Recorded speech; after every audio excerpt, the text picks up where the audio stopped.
दोस्तों, अहंकार रहित भक्ति कैसे होती है? अहंकार रहित कर्म कैसे किए जाते हैं? ये किसी से सीखना हो तो हनुमान जी से सीखा जाए। अहंकार करने का मतलब है हर बात में मैं करना।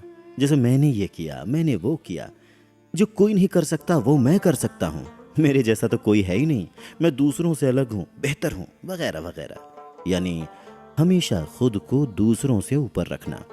अहंकार अच्छे खासे इंसान को हर वक्त मैं करने वाली बकरी बना देता है।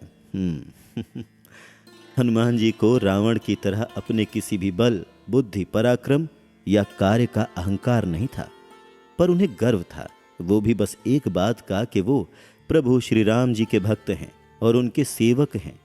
श्री राम जी का सेवक होना, उनके लिए किसी काम आना, बस यही एक बात उन्हें गर्व करने वाली लगती थी। यही रोल था उनके जीवन का, जिसे उन्होंने बड़ी खूबसूरती से निभाया। इस एपिसोड में हम उनके ऐसे ही कुछ और महान कार्यों को सुनने और समझने जा रहे हैं जो उन्होंने बड़े सेवा भाव से किए। आइए आगे बढ़ते हुए सुनते हैं हनुमान चालीसा की 11वीं और 12वीं चौपाइयां। लाए संजीवन लखन जियाए, श्री रघुवीर हर्षि उर लाए। रघुपति कीन्ही बहुत बड़ाई, तुम मम प्रिय भरतहि सम भाई। इसका अर्थ है, हे हनुमान जी, आपने संजीवनी बूटी लाकर भैया लक्ष्मण को जीवित किया, जिससे श्री रघुवीर ने खुश होकर आपको अपने हृदय से लगा लिया। आपके इस काम से खुश होकर प्रभु श्री राम ने आपकी बहुत तारीफ की और कहा कि आप हमारे भरत जैसे प्यारे भाई हो।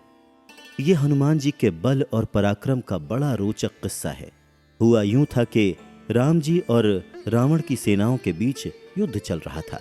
उसी बीच मेघनाथ ने लक्ष्मण भैया पर ऐसा शक्तिबाण छोड़ा जिससे वो बेहोश हो गए। उस वक्त उन्हें इलाज की सख्त जरूरत थी, वरना उनके प्राण भी जा सकते थे। किसी को कुछ समझ ही नहीं आ रहा था कि किया क्या जाए। प्रभु श्री राम भी हिम्मत हार रहे थे। तभी जामवंत के कहने पर हनुमान जी लंका के सबसे प्रसिद्ध वैद्य सुषेण को उनके घर सहित उठाकर वहां ले आए। वैद्य सुषेण ने लक्ष्मण जी को देखकर कहा कि हिमालय पर एक ऐसा पर्वत है जहां पर संजीवनी बूटी मिलती है। अगर कुछ समय के अंदर संजीवनी बूटी यहां लाई जा सके तो लक्ष्मण जी के प्राण बच सकते हैं, वरना कोई दूसरा उपाय नहीं है। युद्ध हो रहा था लंका में। हिमालय पर्वत था कोसों दूर उत्तर में।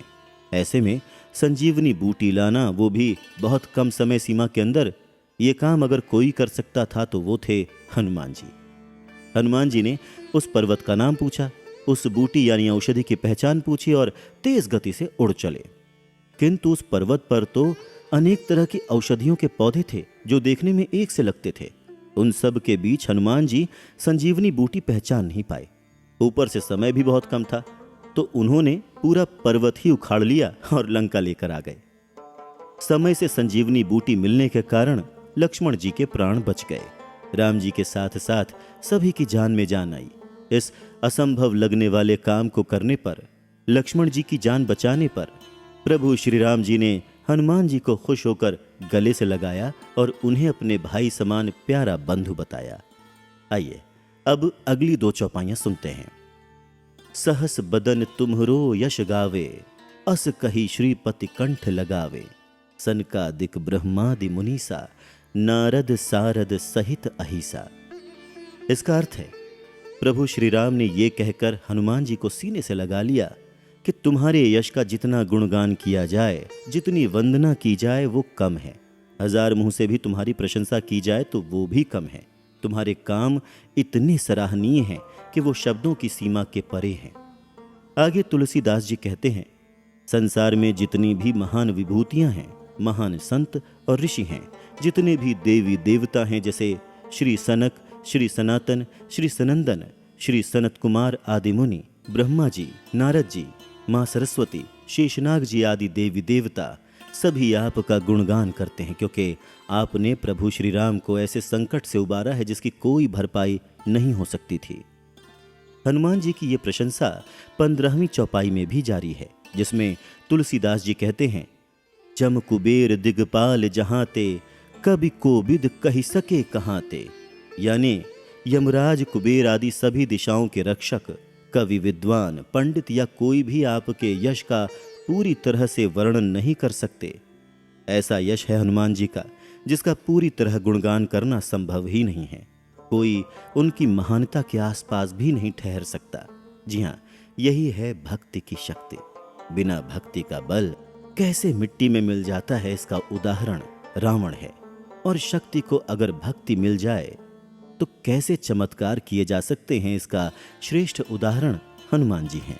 वो हमें सिखाते हैं कि हमारे पास जो भी साधन संसाधन हैं, जो भी पावर है, उनका इस्तेमाल, उनका यूज़ हमेशा अच्छे कामों के लिए, दूसरों की भलाई के लिए, सेवा के लिए ही करना चाहिए। तभी उनका लाभ है, तभी वो आदर के, तारीफ के काबिल हैं, वरना नहीं। अब अगली चौपाई पर चलते हैं, जो कि इस प्रकार है। तुम उपकार सुग्रीव वहीं कीन्हा, राम मिलाय राजपद दीन्हा। हे हनुमान जी, आपने सुग्रीव जी को प्रभु श्री राम से मिलाकर उन पर उपकार किया, जिसके कारण वो राजा बने। इस चौपाई में उस समय की बात है जब प्रभु श्री राम माता सीता की खोज में भटक रहे थे। फिर वो उस पर्वत पर पहुंचे जहां राजा सुग्रीव अपने भाई बाली के डर से छिपकर जीवन बिता रहे थे। सुग्रीव को बाली की ओर से हर वक्त हमले का खतरा रहता था, इसीलिए उस पर्वत पर सुग्रीव के गुप्तचर घूमा करते थे। गुप्तचरों ने जब वहां पर भगवान श्री राम और लक्ष्मण जी को घूमते देखा तो उन्होंने आकर सुग्रीव जी को खबर दी कि उस पर्वत पर दो बहुत बलशाली और तेजस्वी युवा घूम रहे हैं और लग रहा है जैसे कि वो कुछ खोज रहे हैं। हो सकता है कि वो आपकी तलाश में भेजे गए बाली के सैनिक हों। ये खबर सुनते ही सुग्रीव चिंतित हो गए और उन्होंने हनुमान जी से कहा कि तुम ब्राह्मण का रूप धरकर उन युवकों के पास जाओ और उनकी खोज खबर लो कि वो यहाँ पर क्यों आए हैं, कैसे आए हैं। हनुमान जी ने ऐसा ही किया। हनुमान जी ब्राह्मण बनकर उनके पास गए और राम जी से वहां पर आने का कारण पूछा।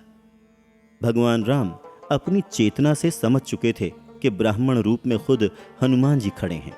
वो मन ही मन मुस्कुरा उठे और उन्होंने हनुमान जी को वहां आने का कारण बताया, साथ ही साथ अपना परिचय भी दिया।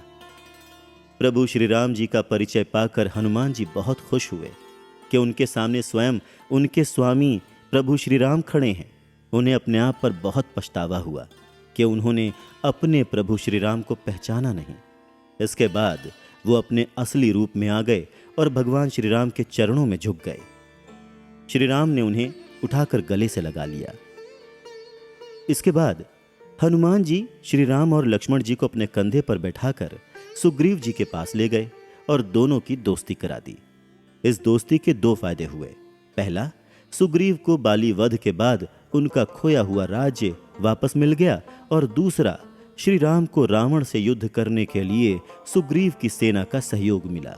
और ये दोनों ही काम सिर्फ हनुमान जी के कारण ही संभव हो सके। दोस्तों, मैं ये उम्मीद करता हूं कि आपको हमारा ये शो पसंद आ रहा होगा। अगले एपिसोड में पहले बात करेंगे हनुमान जी के द्वारा किए गए कुछ और महान कामों की। तो फिर मिलते हैं अगले एपिसोड में। तब तक के लिए सभी हनुमान भक्तों को मेरी राम राम।